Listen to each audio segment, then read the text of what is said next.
Primero quiero contarles un poquito por qué estamos haciendo esta actividad.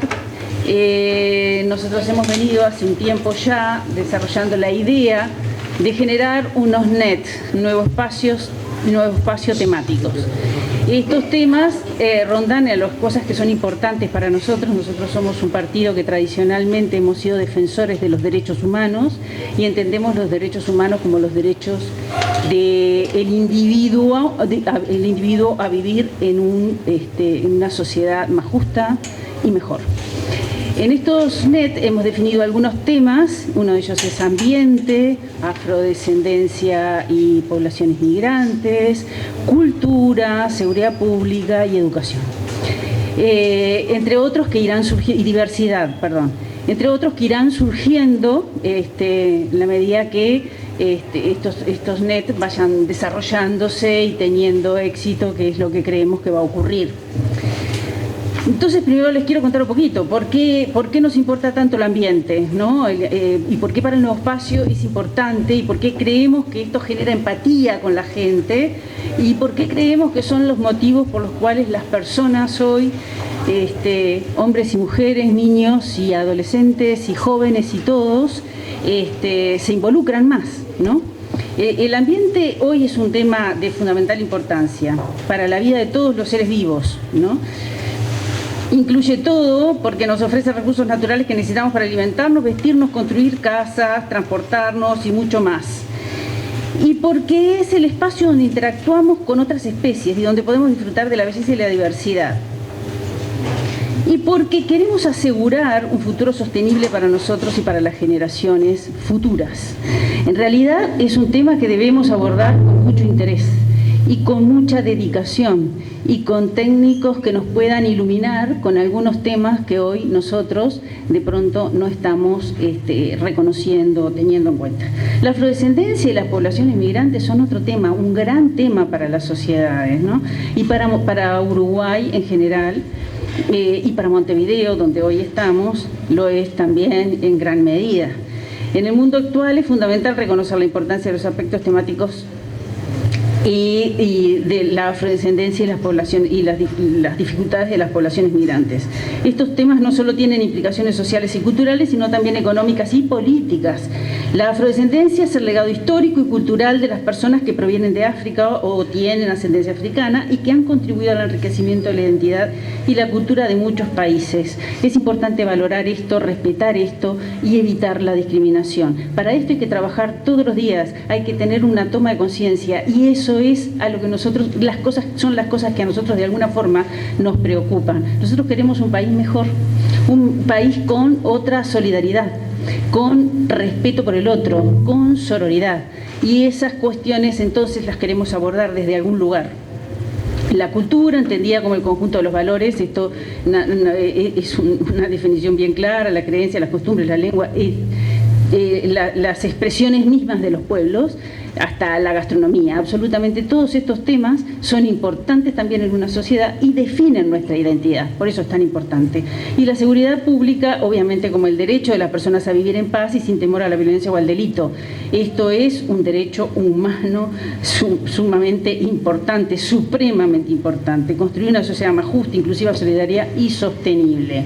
Y por supuesto la educación, ¿no? La educación que es, sin educación nada de esto es posible. Todo, absolutamente todo, está transversalizado y basado en la educación. Por eso es tan importante. Y por eso hoy estamos inaugurando este nuevo espacio temático con esta temática. Y tenemos un representante de primer nivel. La educación es un derecho humano fundamental que contribuye al desarrollo de las personas y las sociedades. Para defender la educación en un país es necesario tener en cuenta algunos conceptos fundamentales como la calidad, la equidad, la inclusión, la participación y la democracia. Estos conceptos implican que la educación debe ser accesible, pertinente, diversa, integral y transformadora para todos y todas, y sin discriminación ni exclusión. Además, la educación debe fomentar el diálogo, el pensamiento crítico, la ciudadanía activa, el respeto a los derechos humanos y el medio ambiente. Defendiendo estos conceptos podemos contribuir una educación que promueva el bienestar individual y colectivo y que fortalezca la convivencia pacífica y democrática en nuestro país. Es la base fundante de la sociedad que queremos construir, la educación, por supuesto. Para esto entonces voy a presentar al compañero Rudyard Esquivo Lula, un compañero de Tacuarembó, un compañero muy querido, que es profesor, docente de geografía egresado del Instituto de Formación Docente, IPA, director del Liceo 4 de Tacuarembó por 10 años, participó en los libros Manos por 3 años de geografía y Tacuarembó de Puertas Abiertas como coautor, esto es un libro, Tacuarembó de Puertas Abiertas, como coautor y editor, jubilado, docente y bancario, sigue con su actividad educativa permanente con charlas y presentaciones sobre pedagogía y didáctica para docentes en liceos de Tacuarembó y para alumnos de formación docente. También participa activamente desde 2017 en el área de formación de AEBU, en la preparación solidaria y a los concursantes para ingreso al BROU. Fue director departamental de Tacuarembó del Ministerio de Desarrollo Social entre el 2004 y el 2009. Entonces le damos la palabra al compañero Lula para que presente a nuestro ponente del día de hoy. Buenas noches. Buenas noches. Ahora sí. Les voy a presentar al compañero profesor Pablo Romero García. Es profesor de filosofía, especialista en política y gestión de la educación, docente de ética en la Universidad CLAE y es autor del premiado libro sobre el sentido de educar. Con Pablo tenemos un montón de coincidencias, como con la mayoría de los docentes, pero voy a destacar alguna, sobre todo reivindicar la vigencia del pensamiento y la acción de un pedagogo muy especial de nuestro país, profesor de filosofía y un maestro con mayúsculas, el maestro Julio Castro. Julio Castro concebía la educación como un pilar fundamental de las políticas sociales en el territorio. Y de ahí entonces la lucha porque las instituciones estuvieran en el eje de todo lo que significara el quehacer social en cada una de sus comunidades. Eso nos une con Pablo y nos une con la mayoría de los docentes, que las instituciones educativas cumplan esa función social de estar siendo y promoviendo la lucha contra la indigencia y la pobreza. También nos identifica el notable pedagogo Paulo Freire, que siempre marcó que no existe educación sin amor, que la educación se basa en el diálogo y que todo lo educativo, lo pedagógico, se reduce no a un alumno individual, un profesor individual, sino a el diálogo entre ellos, pero más que nada establecer un vínculo docente-alumno para poder ahí sí tener ese acto educativo. Y esta presentación a Pablo la cierro con una frase justamente de Paulo Freire, que decía: la educación no cambia el mundo, pero sí cambia a las personas que pueden cambiar el mundo. Tuya, Pablo. Bueno, muchas gracias. Bueno, antes que nada, retomar el planteo del ciclo, que me parece que es bien interesante, y los ejes que están planteando, interesantes y necesarios de debate público, y agradezco la invitación de poder iniciarlo, y además la deferencia para en cuanto a los temas de que se coloque la educación iniciando el ciclo. Me parece que es bien significativo. Muchas veces hemos colocado en los discursos públicos esto de educación, educación y educación, y después no se ha visto reflejado del todo de esa importancia. Me parece que es bien importante entonces que el punto de partida sea del campo de la reflexión y este diálogo en un formato de de conversatorio sobre el campo educativo. Eso es lo primero. El título y la propuesta de esta instancia plantea abordar el presente y el futuro de la educación. El presente de la educación está en buena medida marcado por lo que es la agenda de la reforma educativa, o sea que después vamos a ingresar un poco particularmente en ese punto, pero me gustaría comenzar, me parece que es de pertinencia, señalar algunos diagnósticos compartidos, diría que prácticamente por todo el espectro político y por todos los profesionales de la educación, y que han llevado a una situación también de reflexión sobre este presente, sobre una reforma que se pone en marcha, que creo, a mi entender, después de andar en este punto, no da cuenta en la medida de poder solucionar ese diagnóstico que de hace varios años tenemos en el campo educativo. Hay varios puntos para tomar, yo tomé, creo que son al menos 3 que pueden abrir una instancia de debate interesante y sobre todo para seguir pensando en alternativas posibles para ir mejorando esta situación. Primero, a partir del problema de egreso que tenemos en la educación uruguaya, ¿no? Este es un tema que es recurrente, que viene desde hace décadas. Ustedes habrán escuchado más de un discurso de diversos sectores, pero también de quienes promueven la reforma educativa, esta cuestión de que, bueno, nosotros tenemos un egreso que indica que solo 4 de cada 10 jóvenes terminan la educación media superior. Evidentemente este es un problema de primera línea, por lo que implica que prácticamente un 60% de los jóvenes que tienen entre 20 y 21 años ni siquiera tengan culminado un ciclo de educación media, ¿no?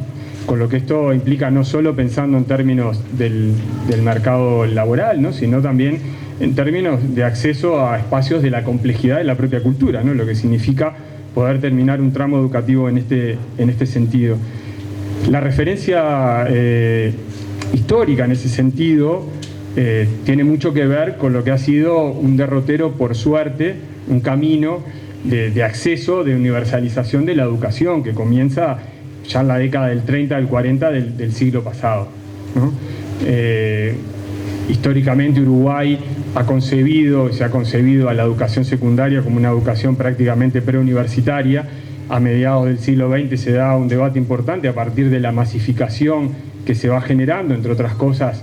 Esto implica también la fundación del Instituto de Profesores Artigas para realidades de un alumnado que ya no se pensaba simplemente desde aquella perspectiva de mi hijo el doctor y de las carreras liberales.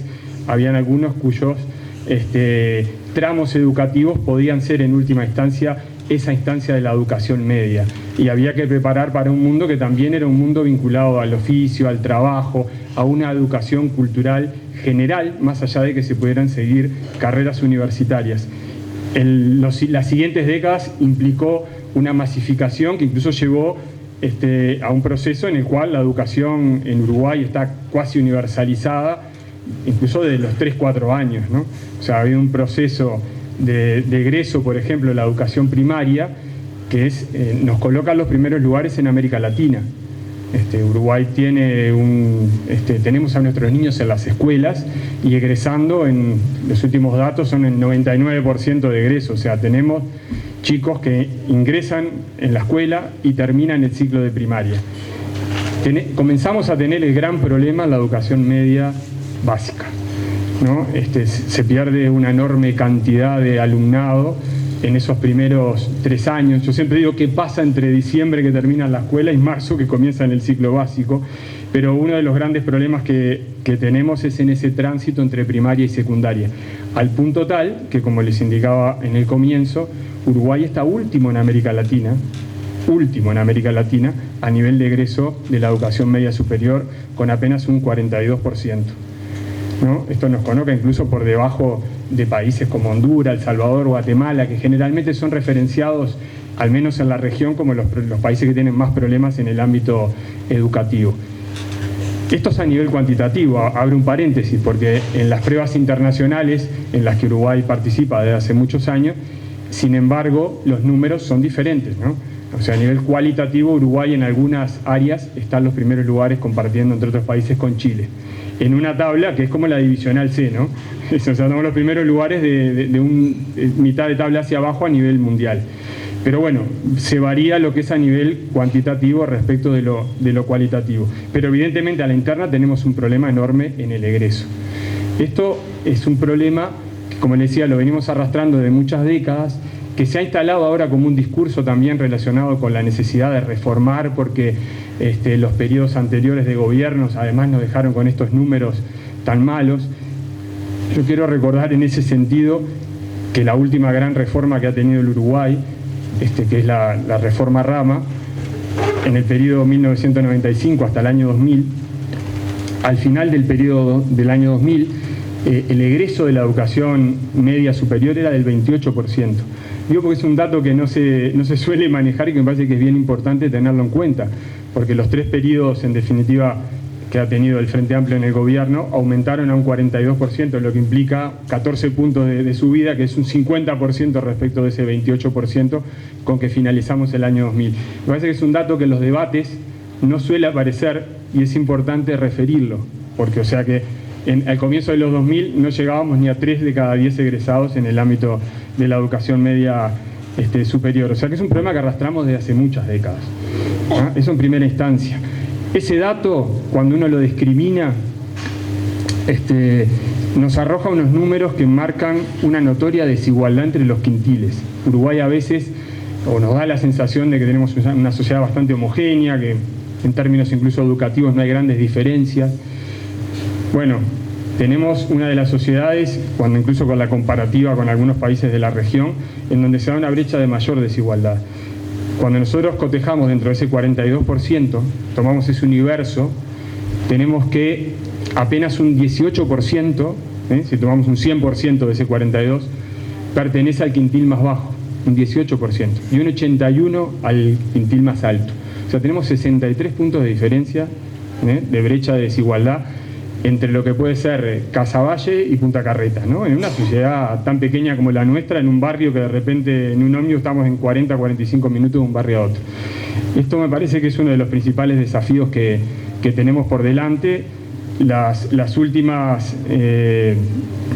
investigaciones, por ejemplo, relacionadas con las pruebas aristas también del INER, que es el Instituto Nacional de Evaluación en Educación, nos siguen mostrando que un chico que ha nacido en Casaballe, 0,9 de cada 10 llega a la universidad, frente a 7 y 8 de la zona de Pocitos, Punta Carreta, que llega a los ámbitos universitarios. Entonces yo digo, no somos la India en la movilidad social, pero los hechos es escasa la movilidad social. O sea, el origen socioeconómico, sociocultural de nuestros estudiantes sigue siendo determinante en relación a sus posibilidades de futuro, y de futuro en términos de construcción de un capital cultural que requiere muchos años de estadía en las instituciones educativas, ¿no? O sea que tenemos un problema en el egreso, tenemos un problema en la enorme brecha de desigualdad que tenemos instalada. Parece que eso, cuando nosotros pensamos en la educación, siempre la hemos abordado históricamente desde un lugar como igualdad, como un lugar en que se construye la igualdad de oportunidades. Lo cierto es que tenemos una brecha de desigualdad enorme. Y tenemos enormes dificultades en esto que les planteaba también recién, en la construcción del capital cultural. Nosotros tenemos una emergencia en ese sentido instalada desde hace muchos años. O sea, la marginalidad en Uruguay en los contextos más vulnerables particularmente es una marginalidad que tiene un fuerte acento en lo cultural. Esto me parece que a veces se nos pasa un poco cuando pensamos los espacios de vulnerabilidad y marginalidad muy asociados a lo económico, y evidentemente hay un vínculo intrínseco entre lo económico y lo cultural, pero lo que sobre todo termina generando desigualdad es el espacio cultural y educativo. Es lo que genera mayor, lo que enquista de manera más sólida las diferencias sociales y la vulnerabilidad y la marginalidad. Tenemos enormes dificultades en el espacio de la lectoescritura. Algunos autores comienzan a hablar de analfabetismo funcional. Yo creo que es pertinente, ya no alcanza con saber leer y escribir. Eso fue en otro momento de nuestra historia. Hoy es necesario que además de leer y escribir podamos comprender los procesos además de información en una sociedad a esta altura intoxicada, ¿no? Ya por la información, pero sigue siendo y cada vez más clave en el marco de la sociedad del conocimiento poder discriminar entre la información que recibimos. Y ese es un gran desafío que nosotros quienes estamos en el aula lo vemos cotidianamente. Uno puede googlear Aristóteles, en mi caso que soy profesor de filosofía, y vas a tener millones de referencias en un navegador. El tema es cómo poder discriminar entre la calidad de esa información. Ese es el gran desafío que tenemos con generaciones que además están demasiados acostumbrados a lo digerido, porque la propia utilización de la tecnología ya permite un proceso que muchas veces ya está dado. De por sí la tecnología se ha convertido en un fin en sí mismo, en un medio respecto de la propia comprensión de los procesos formativos. Entonces ahí tenemos un gran desafío, y además esto, agregaría algo que lo vincula todo, es el fracaso educativo enquistado que tenemos en muchas de nuestras familias, ¿sí? O sea, en los estudiantes tenemos, que veíamos esa cantidad de alumnado que no termina ni siquiera la educación media superior, ese fracaso educativo, fracaso entre comillas, pero podríamos llamarlo así, ya proviene de 2, 3 o 4 generaciones. O sea, es ahí donde tenemos el gran dilema, porque en definitiva las familias terminan sobreviviendo a pesar de no tener la formación mínima en estudios de medio superior. Entonces ahí es donde tenemos un gran desafío por delante. A grandes rasgos creo que este es el panorama en el que debemos pararnos para pensar el presente. Es los desafíos que tenemos por delante. Vayamos al presente. ¿Lo soluciona el planteo de reforma actual que tenemos? Yo creo que claramente no. Voy a recorrer ese camino a mi entender por qué el planteo de reforma educativo, que toma, si ustedes ven los discursos, en definitiva toma estos elementos. Los toman, están presentes. El Plan de Desarrollo Educativo 2020-2024 de la ANEP, que lo pueden visitar y ver, que está colgado en la web de la ANEP, maneja además algunos de estos números, plantea en buena medida estas dificultades. Bueno, lo que nosotros vemos luego en el terreno de la propia reforma actual son problemas de forma y de contenido, ¿sí? Voy a comenzar con los problemas, a mi entender, de forma. Si nosotros tenemos estas grandes dificultades, lo primero que uno se le ocurre, si vamos a modificar, intentar mejorar este panorama, esta situación, es poder generar consensos mínimos, y sobre todo con aquellos actores que son centrales en el campo educativo. Cuando nosotros nos aprestamos en un proceso de un nuevo periodo de gobierno que se plantea la mejora de esta situación en términos de la educación uruguaya, nos encontramos con una impronta que de arranque plantea prácticamente la radiación del proceso, radiar al dejar por fuera a los colectivos docentes de la participación de la discusión de la reforma educativa. Esto surge no solo por una cuestión declarativa en prensa, como ha pasado, sino desde la propia concepción de la gobernanza de la educación.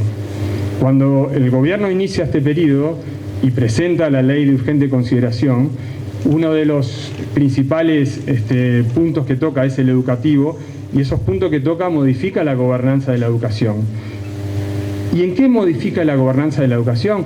Si nosotros vamos a los artículos que aterrizan en esta cuestión particularmente, primero la eliminación de un logro histórico que se había tenido en Uruguay, que es pensar los espacios, los subsistemas educativos en un formato de gobernanza de consejo. ¿Sí? Y además el rescate de este pensar en forma de consejo, que en un momento, a partir de la ley Sanguinetti de comienzo de los 70, hasta un periodo que abarca hasta el año 2005 con el triunfo del Frente Amplio, que vuelve a colocar no solo el formato de consejo que se venía manteniendo, sino la representatividad docente. O sea, a partir del año 2006 comenzamos a tener nuevamente en un espacio de consejo de los subsistemas la representatividad docente. Este gobierno elimina justamente esa participación de los colectivos docentes. Uno piensa que si vamos a generar una reforma educativa, lo primero que se debería abrir espacios al diálogo, y al diálogo en particular con los docentes. Bueno, la LUC elimina los consejos, el formato de consejos, y los cambia además por una dirección general, lo cual además implica una visión, una perspectiva jerárquica y personalista de la conducción de la educación. De hecho, yo diría que algunos de los problemas más recientes que hemos tenido quizás se podrían haber hasta amortiguado de alguna manera si alguien hubiese acompañado desde un formato de consejos y teniendo representantes docentes en esos espacios para evitar incluso conflictos que realmente son inentendibles, ¿no? Lo cierto es que ese espacio que es de contralor, porque una de las cosas que también en algún momento intentaron fundamentar esta decisión de eliminar los consejos, era este discurso que se ha instalado de que durante los últimos 15 años la educación había estado prácticamente gobernada por los sindicatos, por los sindicatos docentes, lo cual es realmente no solo faltar a la verdad, sino que la propia estructura de los consejos implicaba un consejo de 3 personas en donde la participación eran 2 actores que eran designados por el poder político y un representante de los colectivos docentes. O sea que incluso la toma de decisión, no hay una sola toma de decisión en periodos anteriores que tenga que ver con que el representante docente ejerció algún cambio en la modificación de políticas educativas a partir de su solo voto o de su sola opinión. Pero sin embargo implicó una discusión importantísima y un enriquecimiento a las internas de los subsistemas y también al diálogo permanente de los docentes con la toma de decisiones. Bueno, lo cierto es que hemos migrado hacia una dirección general, personal, con la eliminación de la representatividad docente. Se elimina, que es otro aspecto que me parece muy preocupante, el requisito de 10 años de trayectoria en la educación pública para el cargo político. O sea, hoy en día, quien pueda a partir del siguiente periodo conducir la Administración Nacional de Educación Pública puede darse que no haya pisado nunca un aula pública, ¿sí? Porque se eliminó ese requisito mínimo de una trayectoria de 10 años. Eso me parece que es otro elemento que termina por colocar afuera a los propios actores centrales, a los propios docentes con experiencia de aula que estén trabajando en nuestro sistema de educación pública.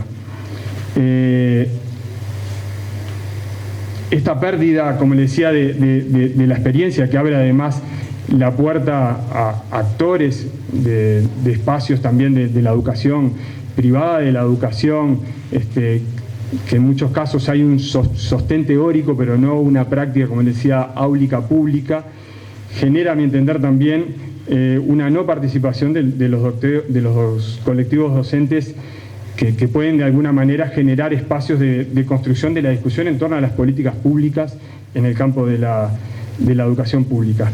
Hay una pérdida de la autonomía, este es otro de los articulados que la LUC coloca en juego, una pérdida de la autonomía de la ANEP respecto del Ministerio de Educación de Cultura. El MEC pasa a ser, en definitiva, el constructor de las políticas públicas centrales en torno al campo de la educación. La ANEP pasa a un lugar secundario, se quiere, en ese terreno. Esto me parece que también esa pérdida de autonomía nos coloca en otro problema de forma que tiene este planteo de la reforma, ¿no? Se elimina la convocatoria obligatoria al Congreso Nacional de Educación, una gran herramienta que además nucleaba, ¿no? La educación privada, la educación pública, diversos actores, y su convocatoria era obligatoria y además había sido insumo en buena medida de las políticas educativas y de algunos de los principales planes. El Plan 2006, por ejemplo, en educación, el Plan 2008, específicamente en el ámbito de primaria. Bueno, se elimina esa convocatoria obligatoria, de hecho no ha sido convocado, ¿no? No hay respuestas, no se han generado después respuestas a los espacios más pertinentes, si se quiere, a nivel técnico, en el campo de docente, que son las ATD, las asambleas técnicos docentes, la documentación que ha llegado en lo que son los documentos oficiales de la reforma educativa, han llegado entre 2 o 3, 4 días previos a la conformación de las ATD. Aún así los docentes han podido ensayar respuestas y devoluciones que no han tenido respuesta. O sea, de la propia gobernanza de la educación no hemos tenido una respuesta en relación a los planteos que hemos hecho sobre algunas de estas cuestiones, empezando por la gobernanza y después empezando por algunos problemas de contenido, que es a lo que voy a ir ahora a discurrir, en relación al planteo concreto de la reforma. ¿sí? O sea, esta primera parte, que me parece que es bien importante, es cómo se ha dejado de lado del planteo inicial la participación de los colectivos docentes. Incluso cuando vamos ya directamente a la conformación de los marcos curriculares y los nuevos programas, se realizan invitaciones formales a las mesas permanentes de las ATD en los diversos subsistemas y participan en un periodo muy breve, ¿no? Terminan renunciando a esa participación en el entendido que había un simulacro de participación porque los materiales ya estaban conformados y en ningún momento se habían escuchado los planteos que las propias mesas representativas habían realizado. Eso me parece que también es sintomático de esta falta de participación, ¿no? Que muchas veces aparece en la prensa. Incluso hemos invitado a los docentes, bueno, esos docentes que han participado como representantes de ATD han renunciado en los 3 subsistemas, primaria, secundaria y UTU, por no ser escuchados en esas mesas de participación. También ha sido una reforma que a diferencia de las anteriores, no ha sido gradual. Generalmente en políticas educativas se comienza, supongamos, por los primeros años de primaria, por el primer año de ciclo básico. Esta reforma se impone en todos los niveles, en todos los años de arranque, ¿no? Esto fue acompañado además por una desacreditación que todos los docentes lo venimos viviendo de la tarea docente frente a la opinión pública, porque cuando nosotros hemos planteado esta no participación o los problemas de contenido de la propia reforma, el discurso que ha rápidamente emergido, que ha sido emergente, es esta cuestión de que los docentes colocan palos en la rueda, ¿no? Esto ha sido un discurso que ha aparecido permanentemente como el docente como un actor conservador que no permite los cambios necesarios que el país necesita. Cuando no solo no hemos sido escuchados, sino que también se han planteado alternativas incluso en documentaciones que no, vuelvo a insistir, ni siquiera han sido respondidas. Se ha dado lo mismo incluso a nivel de los gremios estudiantiles. Hemos visto recientemente conflictos como el del IABA, sanciones a directores, ¿no? Que incluso ha sido muy curiosa la cuestión de que parte de la reforma se sustenta en esta cuestión de otorgar autonomía a la toma de decisión de los directores en los centros educativos, y cuando el director del IABA ejerce en ese sentido un planteo de autonomía en el entendido de que su decisión podía implicar una mejor convivencia en la institución educativa, es sancionado, ¿no? Es sancionado. Bueno, ahí tenemos también una cuestión en todos los problemas de forma que estamos viviendo y vivenciando en el campo de la educación a partir de una reforma que tiene un sentido, jerárquico, vertical, de poco diálogo, y a su vez tiene problemas en términos de los contenidos que propone, ¿no? que es otra cuestión. La educación por competencias, que además es un discurso que no es novedoso, ¿no? Que está instalado desde hace muchas décadas en el campo educativo, ahora pareciera ser algo novedoso. Primero plantea una menor énfasis en los contenidos. Me parece que acá, si bien uno no puede generar una falsa oposición entre pensar en competencias y contenidos por otro lado, porque obviamente las competencias se apoyan en contenidos, eso también es cierto. Lo que nosotros vemos en los programas que se han construido, no solo la malla curricular, sino los programas específicos de cada una de las asignaturas, hay un recorte importante en contenidos, sobre todo aquellos que nosotros podríamos llamar de cultura universalista, ¿no? Hay esta idea de que hay que tener algunas formas de la competencia, de la habilidad, que bajen en ese discurso tan difuso de que es lo concreto y la vida, ¿no? Hay como un discurso en relación a una construcción universalista y culturalista que pareciera ser el gran problema de la educación uruguaya. Después voy a discurrir un poco sobre lo que esto puede implicar en términos discursivos, ¿no? Incluso sobre la desigualdad que hablábamos al comienzo. Y hay un fuerte acento en ajustar estos contenidos, sobre todo a lo que tiene que ver el mercado del trabajo, la matriz productiva del país, la vida, en esta cosa general que se plantea.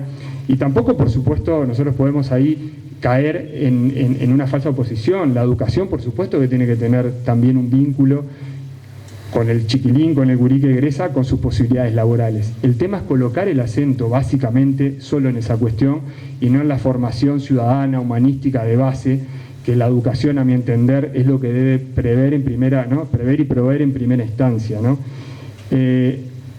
Ha ido acompañando a esta modificación de menor énfasis en contenido también un proceso que tiene que ver con eliminar o con toda la sospecha de la falta de neutralidad. Hay un proceso que está vinculado al discurso de la laicidad, que ustedes lo habrán escuchado muy permanentemente presente. Hay como una especie de cruzada que tiene que ver también con los contenidos que de alguna manera generen una desideologización del campo educativo.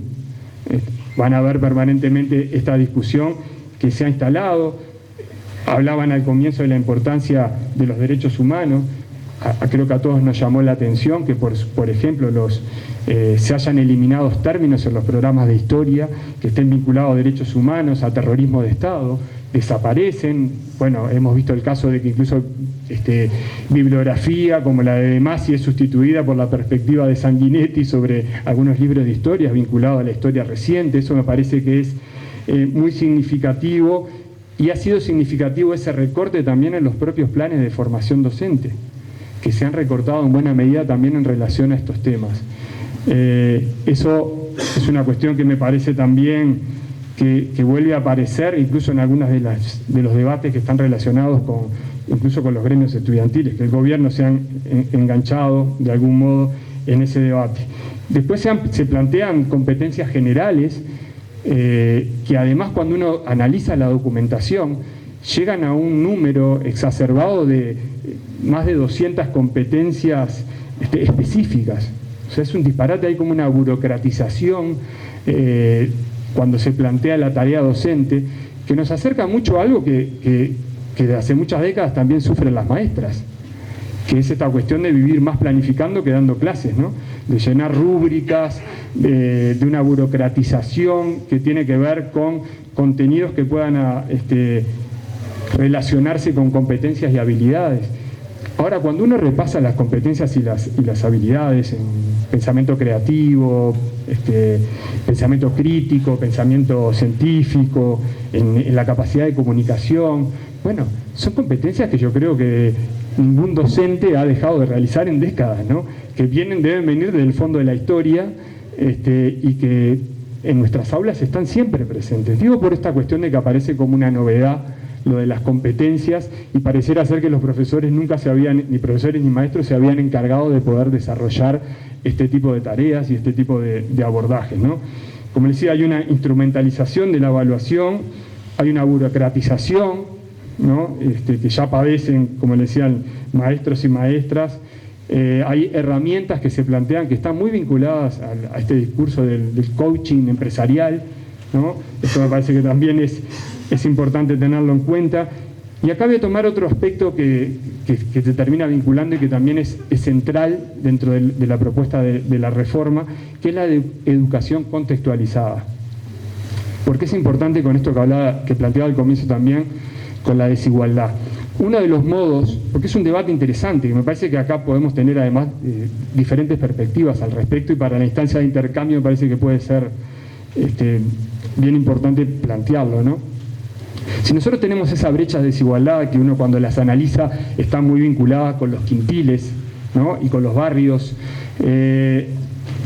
¿cómo podemos de alguna manera combatir esa desigualdad? Una de las cuestiones que se plantea es, bueno, debemos tener proyectos de centros educativos, ¿sí?, que básicamente atiendan el contexto particular, ¿sí? Volvemos a aquella vieja discusión, ¿no?, de la educación preuniversitaria que resultaba evidentemente elitista. Entonces, ¿cómo hacemos para incorporar a todos esos jóvenes que no están terminando la educación? Que no está en su horizonte inmediato, además, seguir estudios universitarios.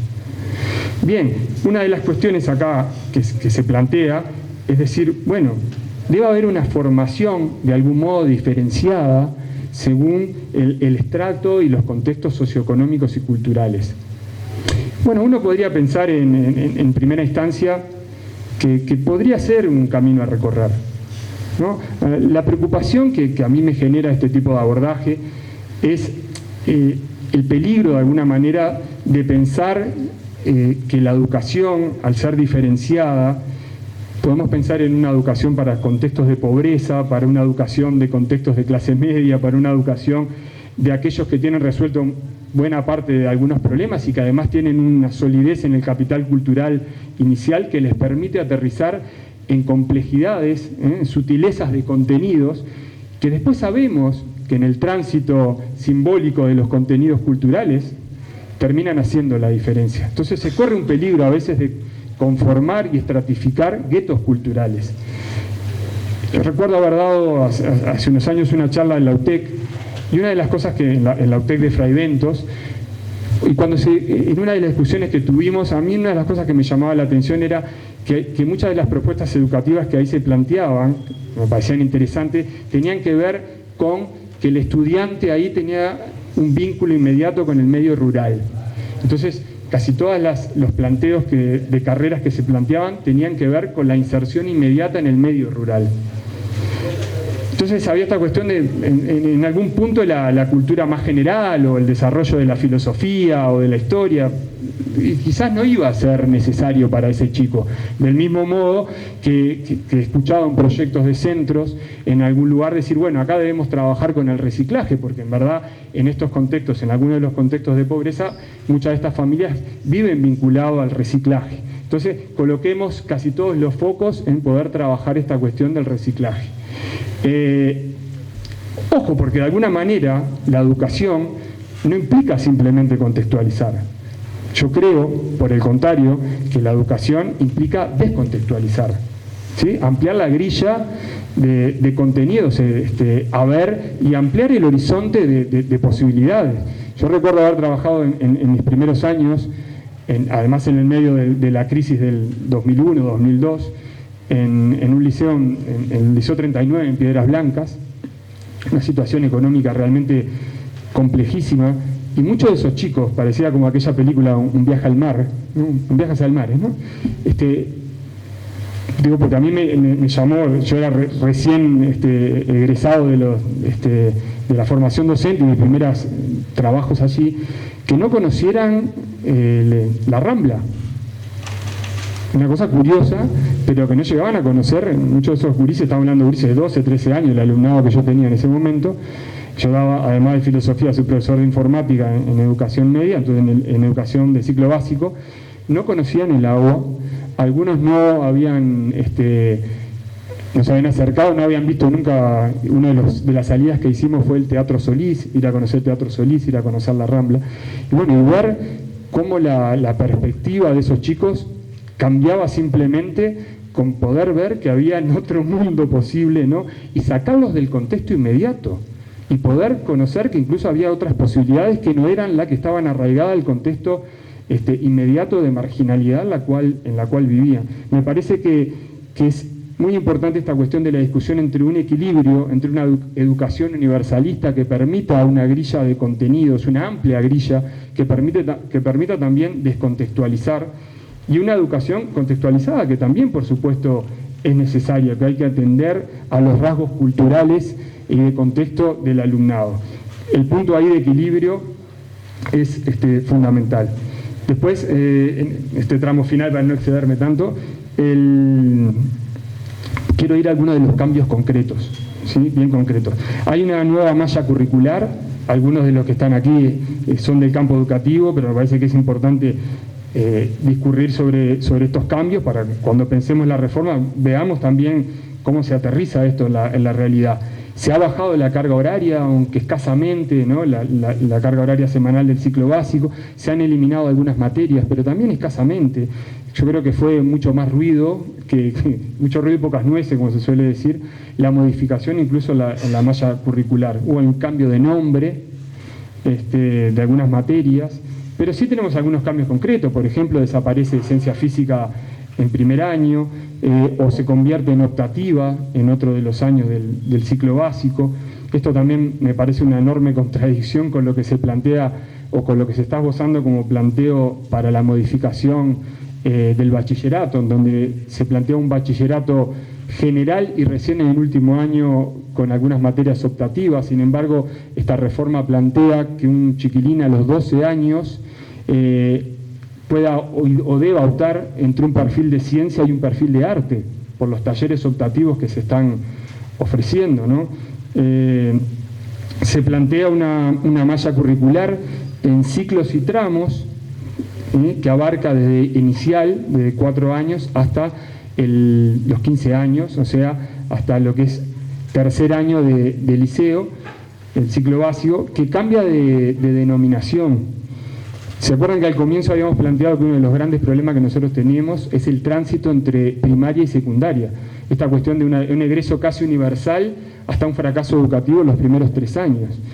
Bueno, uno puede pensar que esto del marco curricular común, que ya estaba planteado anteriormente, ¿no? El marco curricular nacional, es una buena idea, en el sentido de que debe haber un tránsito amigable, que debe haber objetivos en común. Lo cierto es que cuando uno lee la documentación, esto no ha pasado de ser en principio por una cuestión meramente denominativa, ¿sí? O sea, los primeros 3 años del ciclo básico ahora se denominan séptimo, octavo y noveno, pero no hay una modificación institucional. Secundaria sigue dependiendo de secundaria, UTU de la UTU y primaria de primaria. No hay establecida ninguna interinstitucionalidad. Los maestros siguen sin ver a los profesores sin ver a los maestros, no se coordina. No hay ninguna coordinación, no hay ningún planteamiento de trabajo interdisciplinario entre los sistemas. O sea que por ahora esto parece ser simplemente un cambio denominativo, ¿no? El puente roto que hablaba justamente Julio Castro, ¿no? Exacto, ese puente sigue estando roto y no pasa de meramente ser una denominación. Los chiquilines siguen siendo a la escuela con una maestra y tienen ese cambio importante de tener 11 profesores a los pocos meses, ¿no? Con una sobrecarga también de asignaturas, de contenidos. Es un problema que tenemos instalado desde hace mucho tiempo y que no lo hemos podido resolver, a mi entender, del mejor modo posible, y ese problema sigue estando presente, ¿no? A su vez, se le agrega una flexibilización importante a partir de un nuevo reglamento de evaluación, que es el REDE, el Reglamento de Evaluación del Estudiante, que sustituye el viejo REPAC, el Reglamento del Pasaje de Grado del 2006. En este planteamiento solo se va a repetir al final de cada tramo, lo que implica que, por cómo se ha conformado esto de ciclos y tramos, se está eliminando la repetición en primero, tercero y quinto de escuela y en primer año de ciclo básico, ¿sí? Acá tenemos un problema, incluso yo lo voy a decir desde la propia experiencia del ciclo básico, porque hay una cuestión realmente complicada. Para ponerles un ejemplo, un chiquilín que tiene 12 años, que está en lo que hoy se denomina séptimo, ¿sí? Que es primer año de liceo, por el mero hecho de estar sentado en el aula en estos momentos está promoviendo, ¿sí? Más allá de lo que haga. Esto tiene que ver además con una cuestión no solo de la motivación que se nos quita incluso a los propios docentes, ¿no? La herramienta de evaluación, que muchas veces es esforzate Fernández, que puede llegar al aceptable, hay que hacer un esfuerzo más. Esto ya no está presente, porque el alumno se saque 1 o 10, ahora la escala de 1 a 10, en los hechos ha promovido el año, ¿sí? Pero a su vez, uno puede pensar, bueno, uno de los grandes problemas que nosotros tenemos con estas cuestiones del egreso es la deserción, es la repetición de tantos años que de alguna manera desestimula al estudiante. Todos estamos de acuerdo de que eso es así. Hay 2 bibliotecas igual en ese sentido, ¿no? Pero uno dice, ¿será una genialidad pensar que para evitar la repetición la eliminemos? Y no pareciera ser una genialidad, ¿no? De sentido común, decir, bueno, si eliminamos la repetición, vamos a tener mejor números en ese sentido. El tema es ver cómo nosotros construimos un acompañamiento pedagógico que realmente sea pertinente en relación a esta toma de decisión. ¿Por qué? Porque un alumno que está cursando 11 materias, con este nuevo reglamento, va a pasar a octavo, segundo año de liceo hasta hace pocos meses, debiendo esas 11 materias. Se puede dar una situación de este tipo. Se puede dar que tengamos un chiquilín de 12, 13 años cursando en los hechos 22 materias. O sea, las 11 correspondientes a octavo, más las 11 que pueda estar debiendo del curso anterior. Esto es a todas vistas un horror pedagógico. O sea, es imposible poder sostener un acompañamiento desde ningún lugar de los docentes, que además se nos han recortado las horas de tutoría, que tenemos menos horas de coordinación, aparecen algunas figuras que son las del acompañamiento pedagógico específico, que tampoco se sabe quién las va a hacer, ese es otro espacio difuso. Obligamos al estudiante a un segundo curso de matemática debiendo el anterior. Matemática porque es una de las materias que generalmente se presentan mayores dificultades. Entonces, cuando a veces el alumno no ha comprendido ese proceso de aprendizaje en relación a los contenidos del primer curso, ya está en un segundo curso. Se sustituyen, se eliminan también los exámenes, me parece que esa es otra cuestión histórica que además del Uruguay, pero que además nos pone en carrera en relación a lo que en definitiva son los estudios superiores, finalmente. Bueno, también se ha eliminado la instancia del examen. Yo creo que la deserción no se combate eliminando la repetición. Hay que tener acompañamientos pedagógicos, pero además hay que comprender que los problemas de repetición y deserción en el sistema educativo no competen solo al sistema educativo. Nosotros no hemos comprendido las dificultades que tenemos a nivel económico, cultural, que implica un trabajo en los territorios y con las familias.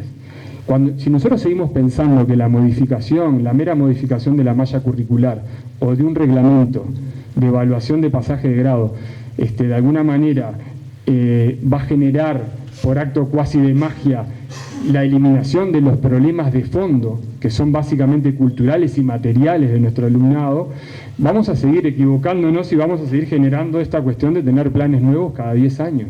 O sea, acá hay que acompañar el proceso educativo desde los espacios territoriales y en trabajo con las familias, en trabajos que implican no solo en la institución ANET, no solo en la administración ANET, sino trabajos ministeriales a largo plazo, y desde diversos actores. Y hay que incluir algo que Uruguay tiene en el debe, no desde hace unas décadas, desde siempre, de ver cómo incluimos a las familias en los procesos educativos. Incluso les diría, si tenemos familias en donde hay 3-4 generaciones de fracaso educativo, uno de los principales desafíos que tenemos por delante es ver cómo podemos acercar a los padres a las instituciones educativas, incluso poder brindar la posibilidad de que terminen ellos sus estudios, de poder generar en los espacios del hogar la concepción de que lo educativo no solo está presente, sino que es importante para la movilidad social, sino que es importante en la organización diaria de esos hogares. El desastre que generó la pandemia en los quintiles más bajos es algo que nos está explotando ya en la cara, pero que va a generar mayores consecuencias aún en los años venideros, porque la discontinuidad pedagógica que hemos tenido en los quintiles más bajos y los problemas de organización escolar mínimo en esos hogares es brutal,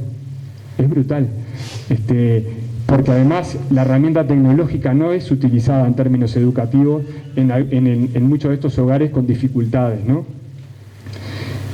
Otro es esta misma cuestión de que hay que entender que los estudiantes aprenden a diferentes ritmos. ¿Sí? Si a un estudiante le puede llevar en 3 años el ciclo básico, a otro le puede llevar 5 o 6. Quizás no debemos concebir a la propia repetición como un castigo, sino como una oportunidad, porque todos aprendemos a diferentes tiempos. ¿De qué debemos encargarnos? De un acompañamiento que no implique que si un estudiante un curso le lleva 2 años, eso no implique la deserción del estudiante del sistema educativo. Obviamente debemos tener mecanismos de contención, ¿no? Y en eso evidentemente hemos fracasado, ¿no? Pero debemos centrarnos a entender la calidad de los aprendizajes. Me parece que hay un apuro político por mejorar números en el egreso, eso a todas luces. Hemos visto cómo la flexibilización en circulares de último momento han implicado un mayor egreso en estos años y hemos visto a las autoridades educativas jactándose de números en donde la repetición en los hechos era prácticamente inviable, no se podía repetir. O sea, sí, evidentemente mejoramos los números. ¿Eso implicó una mejora en el aprendizaje? No. De hecho, ya hemos tenido algunas respuestas desde el propio espacio universitario planteando las dificultades en términos cualitativos de los estudiantes que han egresado en estos años de la educación media superior. En este marco, donde más necesitamos una fuerte apuesta a los equipos multidisciplinarios, a los acompañamientos, a las tutorías, Hemos tenido, sin embargo, recortes en las horas de coordinación. Comienza el ciclo bajándonos de 4 horas a 2 horas la coordinación. O sea, los docentes ni siquiera podemos encontrarnos para planificar buena parte de estas tareas. Hemos tenido un recorte presupuestal.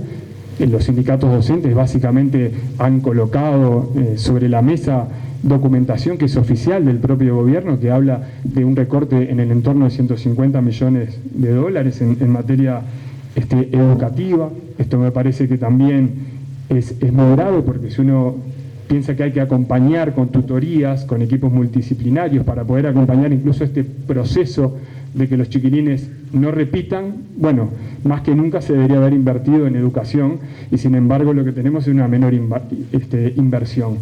Y voy a dejar planteado al final, ahora sí, 5 puntos de futuro.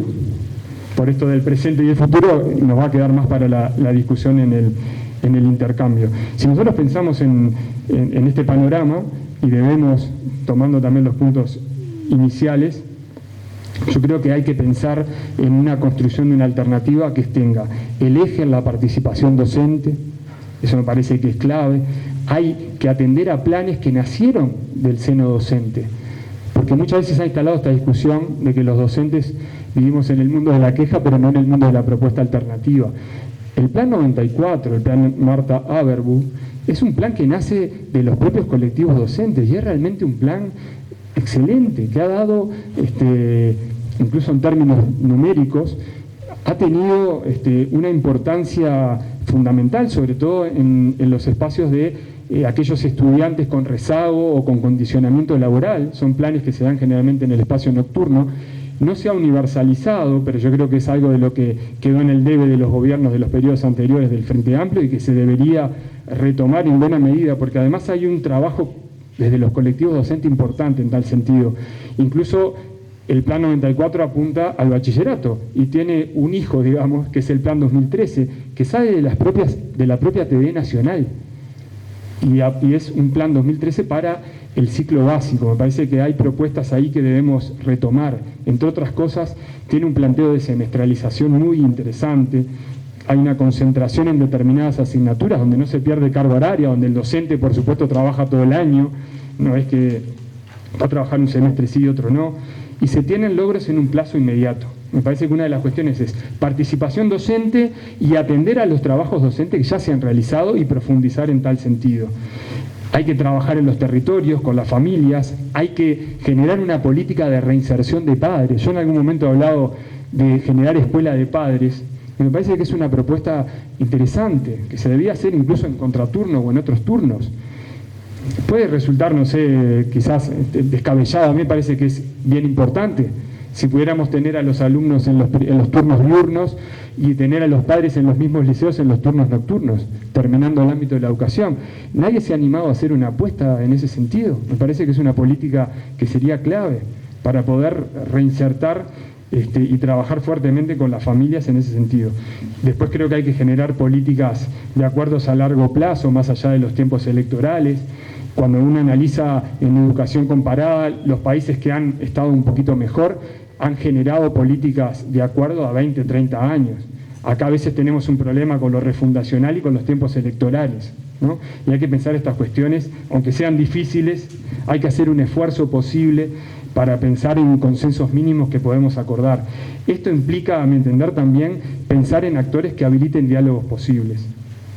El perfil es fundamental en ese sentido de quienes lleven adelante la gobernanza de la educación. Estamos viendo las dificultades que tiene este gobierno, a mi entender, por perfiles inadecuados que se han colocado en ese plano.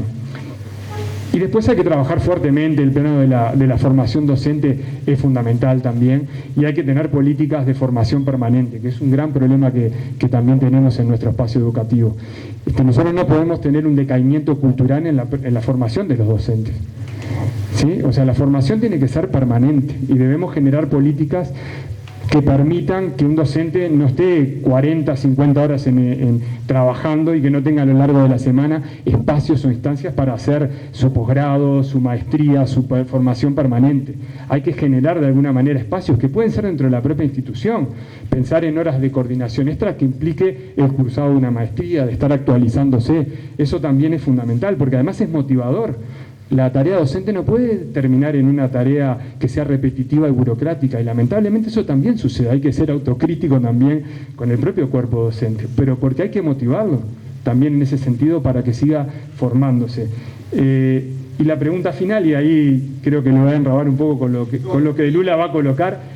Y iba a agregar al respecto que lo que reclamaban los gremios docentes y los colectivos docentes era que pasara a ser una carrera universitaria, pero no lo que están tratando de hacer de darle un título universitario sin haber pasado por esa carrera universitaria. O sea, como que va en oposición incluso al planteo original. Se soluciona de una manera administrativa algo que tiene que tener otro sentido, otro encare. Ese era el último punto que yo iba a plantear respecto del futuro de algo que se discutió y que lamentablemente, a mi entender, terminó naufragando, pero espero que se pueda reflotar, que es la idea de pensar una universidad de la educación. Claro. Nosotros no lo podemos pensar en esta forma de acreditación que ha planteado el MEC para la titulación universitaria.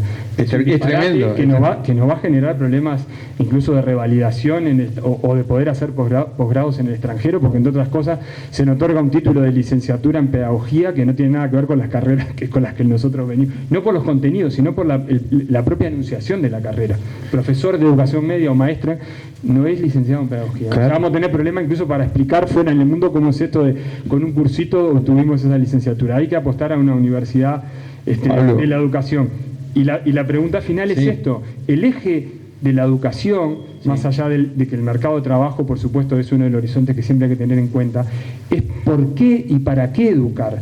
Y esto tiene mucho que ver con la formación ciudadana, con la formación humanística. O sea, ese es el plano principal sobre el que nosotros debemos trabajar, porque debe estar fundado además la educación en el plano ético también.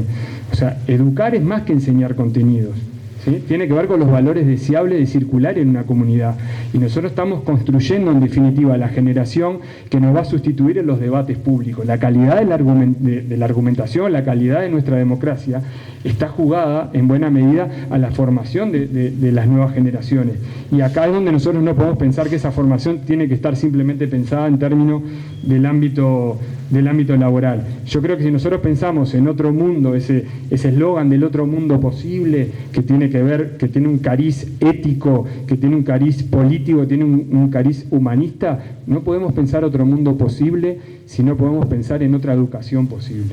Con los números que tú dabas al principio, de lo que significa la gente que llega, los muchachos que llegan a bachillerato, los que se pierden en ciclo básico, que no tienen esa formación humanística, porque filosofía, porque literatura, porque todas esas materias que tienen que ver con pensar, con ser un ciudadano consciente, bueno, no llegan a cursarlas, porque están quedando en el ciclo básico. Entonces, por ahí una preocupación enorme de esos números que veíamos al principio y lo que significa en la formación de los gurises, ¿no? Y otra preocupación en el colectivo docente hoy. La semana pasada estuve dialogando y conversando sobre temas pedagógicos en 2 o 3 liceos de Tacuarembó, y la preocupación hoy es lo administrativo y lo que les están exigiendo por encima de lo pedagógico, ¿no? Hay una preocupación, sí, pero tenemos que cumplir tales cosas, o sea, una saturación total con cosas que vienen todos los días, y se va perdiendo esa capacidad de estar trabajando en lo que realmente interesa. Y la posibilidad entonces, por ahí, de frenar todo el impulso que puedan tener los docentes. Yo vengo de estar un poco con la experiencia de Pablo también en la dirección de un liceo donde tuvimos que descontextualizar. Era un liceo de un barrio de Tacuarembó, separado por un arroyo del resto de la ciudad, donde también habían las mismas dificultades. Y bueno, lo que elegimos con el colectivo docente fue una pedagogía de la esperanza. Es decir, cambiar la cabeza en el sentido de ver lo que hay y que nosotros tenemos disponible, y lo que tenemos disponible, porque si entramos en una cultura de que lo que nosotros aspiramos es a tener un auto, un apartamento, tener una... Bueno, estamos matando a esos gurises que vienen con una visión, con una de escasa posibilidad. Entonces tenemos que hacerle ver con esa pedagogía de la esperanza de que son mucho más las cosas que tenemos disponibles, los afectos, la naturaleza, las cosas que podemos disfrutar todos los días. Y por ahí lo humanista que decía Pablo, eso no se trata por lo general en las materias. Entonces hay que pedirle, cuando voy a los liceos, lo que le pido es que se junten, que busquen estrategias comunes, que encuentren esas estrategias, que frente a grupos que te dicen, bueno, acá segundo 2 no podemos con él. Bueno, no podemos de repente individualmente, pero lo colectivo es lo que importa ahí. Y eso se está perdiendo en función también de que hay intereses que van en contra de que funcione de una manera el liceo con autonomía, que tenga esa posibilidad de descontextualizar, ¿no? Cuando estás en un contexto crítico, descontextualizar para que tengan las mismas posibilidades que los otros. Por eso, al principio yo decía tanto lo de Paulo Freire como lo del maestro Julio Castro, porque son actuales. Si miramos el puente roto, le cambiaron el nombre ahora a primero y segundo o tercero de bachillerato, le pusieron séptimo, octavo y noveno. Sigue siendo lo mismo, la misma problemática que lo lees en un libro que tiene más de 75 años, escrito por el maestro Julio Castro. Las mismas problemáticas, los mismos temas, ¿no? Y además con una educación que está frenando la posibilidad de llegar al bachillerato, donde capaz que se encontraban con lo que les va a ayudar a formarse como ciudadanos democráticos. Y yo creo que además nosotros tenemos una responsabilidad en tal sentido. O sea, me refiero, cuando nosotros vemos los problemas de desigualdad que tenemos, lo que hablaba hoy, hay una responsabilidad en relación a la construcción que tiene que ver con la educación y con la cultura que acorte esa brecha de desigualdad.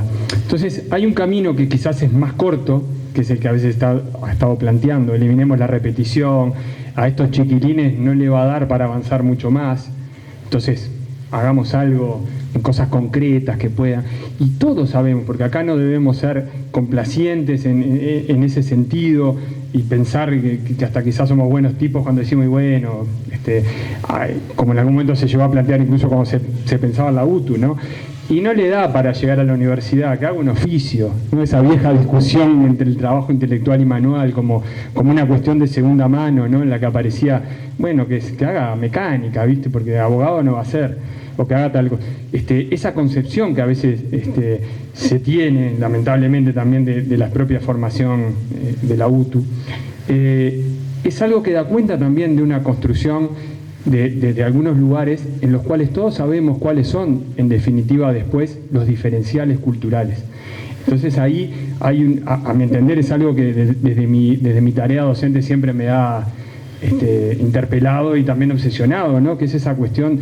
Uno sabe cuando entra a un aula y tiene 30, 40 gurises, no todos van a poder llegar a quizás lo que uno pretende para sus hijos, ¿no? Yo siempre pongo eso como medida de mi propia paternidad, digo, ¿no? Si yo quisiera que mis hijos lleguen, hagan la mayor cantidad posible de estudio, que se les pueda brindar la mayor oportunidades, porque yo creo firmemente en que hay una labor ética que tiene que ver con una educación generadora de igualdad de oportunidades. Entonces yo quiero eso mismo para a quien tengo de alumno, ¿no? Y aunque no todos lo logren, siempre debe ser el objetivo apuntar a eso. Debe ser el objetivo siempre. Entonces, a veces me da como cierta urticaria con esa cosa, bueno, no todos pueden, así que empecemos a pensar algo para aquellos que no pueden y pareciera ser una cosa de segunda y tercera mano, ¿no?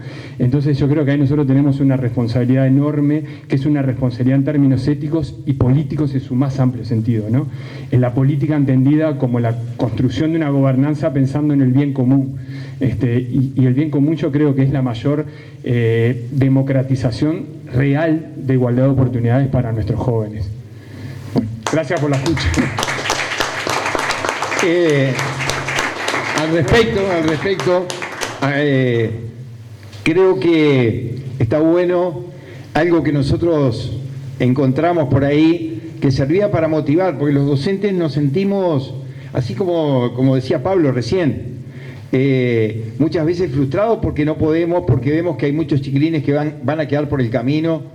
Y entonces apareció un cuentito una vez que decía que un escritor va a una playa, la marea había bajado, habían miles y miles de estrellas de mar que habían quedado sobre la arena, y un señor de a una las iba volviendo al mar.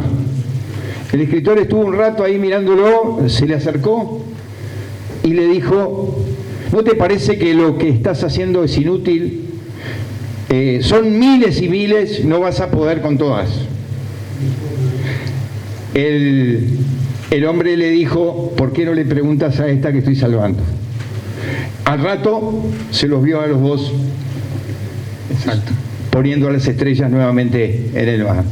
Nosotros eso lo utilizábamos como una forma de ver que todos los esfuerzos que hacemos, a veces a pesar de los planes y de todo lo que significa el sistema, en cada rinconcito del país, docentes que hacen eso de salvar estrellas, aún no teniendo las herramientas, aún teniendo las dificultades que nos ponen los propios sistemas.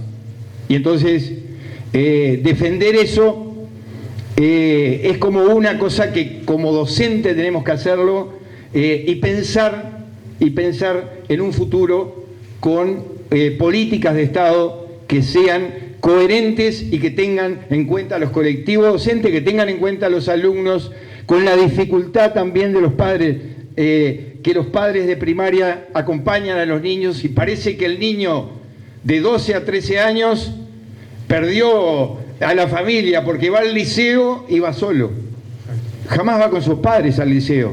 O sea que incorporar a los padres a los liceos es una tarea que no va a ser fácil, pero es lo que plantea Pablo como también un desafío, ¿no? Porque ese niño sigue siendo el mismo con 13 años.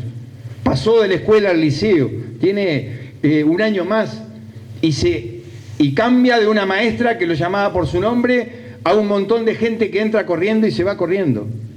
Eso es una de las realidades que tenemos entre los dos sistemas y es lo que se llama o lo llamó Julio Castro el puente roto. Sigue estando roto, no lo hemos podido solucionar y creo que todavía más se amplía esa rotura porque no tenemos herramientas cercanas en estas propuestas que se llaman reforma, ¿no? Porque en realidad nosotros vivimos y sufrimos también cuando estuvo Rama al frente del CODICEN. Venía con todas las credenciales, era quien tenía más, tuvo consenso prácticamente, hasta político, porque tenía credenciales como para estar en ese cargo.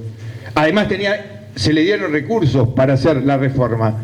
Tomó muchas cosas que venían del profesorado, de viejas inquietudes de los propios docentes, pero sin embargo no tuvo diálogo con los docentes, no tuvo diálogo con la gente y fracasó su reforma. Si comparamos con esta, tenemos por un lado un perfil de alguien que no es docente, que viene más de la administración, y en segundo lugar con el recorte que se hizo a la educación. Bueno, esa misma reflexión yo creo que la han hecho hasta personas que son afines al gobierno, ¿no? Si vos mirás, comparás una cosa y otra y ves por dónde fracasó, esta fracasa de entrada con lo que tú decías al sacar así de una la participación de los docentes.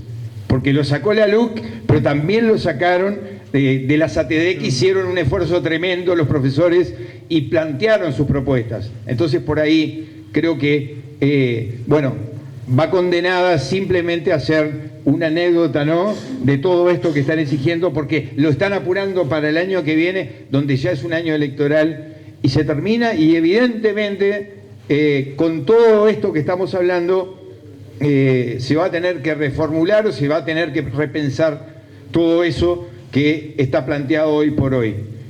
Simplemente eso como un aporte a lo que decía Pablo, y porque siempre estamos vinculados a lo docente, creo que nunca dejamos de serlo, ¿no? Por lo menos lo que lo llevamos adentro, y entonces en mi carácter de viejo, y creo que como uno va adquiriendo experiencias, después tiene que transmitirlas. Y eso es lo que nos pasa a veces, o periódicamente, de estar yendo a los institutos de formación docente, al de Tacuarembó y a las salas docentes a conversar sobre pedagogía. Quería decir algo de Philippe Mérieux, un autor francés, un pedagogo francés que ha hecho las últimas reformas en Francia, tiene un currículo impresionante. Él dice que lo que está faltando hoy por hoy es una mesa como la del periodo medieval, una mesa de diálogo, una mesa donde dejemos las espadas abajo y dialoguemos. Ahora, para dialogar lo que se necesita es una formación más humanista, y es lo que está necesitando este mundo, ¿no? De ir al diálogo, de poder argumentar frente al otro, de poder vivir en sociedades democráticas, y nos está faltando esa mesa redonda, justamente donde los caballeros tuvieron que dejar las espadas y dedicarse a dialogar y a confrontar de otra manera. Entonces, en esta sociedad, tratar de generar ciudadanos críticos, reflexivos, y que tengan esa capacidad de diálogo, es el desafío que tenemos en esa educación del futuro. Hay nuevas modalidades, nuevas formas de aprender. Lo universal es algo de lo que vos señalaste para mí, que es enseñar a pensar, el sujeto crítico, reflexivo, la autonomía intelectual. Eso te sirve para el mundo que sea de futuro. O sea, frente al desafío que se nos enfrente, nos deben desafiar, es pensar y es valorar. También me parece que es otra dimensión que nosotros debemos vincular, porque además, te diría, no es solo, incluso hay nuevos desafíos que tienen que ver, quienes trabajan en contextos más vulnerables lo saben, también hay una erupción, te diría que hasta de la cultura narco, que empieza a aparecer también en Uruguay, ¿no? Y es otro desafío, porque hay otras lógicas que empiezan a funcionar, y que nosotros es un desafío y una cuestión que ya nos está interpelando, y que ya no es solo el uso entonces de la tecnología, o ya no es el quiero ser jugador, ya empieza a ser otras cuestiones incluso mucho más complejas, ¿no? Entonces tenemos ahí desafíos importantes que tienen que ver con esto que hablaba hoy, con la dimensión no solo de los contenidos culturales, sino también de la cuestión de valoración, qué valores deseables y de circular en una comunidad, y la importancia de la convivencia, ¿no? El libro es un objeto extraño en muchos hogares de Uruguay. Sí. Es algo que a veces esos objetos simples y culturales nosotros quizás nos parecen presentes, no está presente en muchos lugares, ¿no? O sea, también hay una cuestión de esa materialidad. Por eso quizás hasta diría que un programa, otro nudo para Rafa, para pensar en políticas educativas, tiene que ver con programas vinculado con la lectura, con acceder a la lectura incluso la producción de escritura en territorios en donde esto no está presente. Es otro desafío que tenemos en este marco tecnológico, además, donde no estamos mucho más atados a esto que al libro físico. Gracias. Bueno, muchas gracias.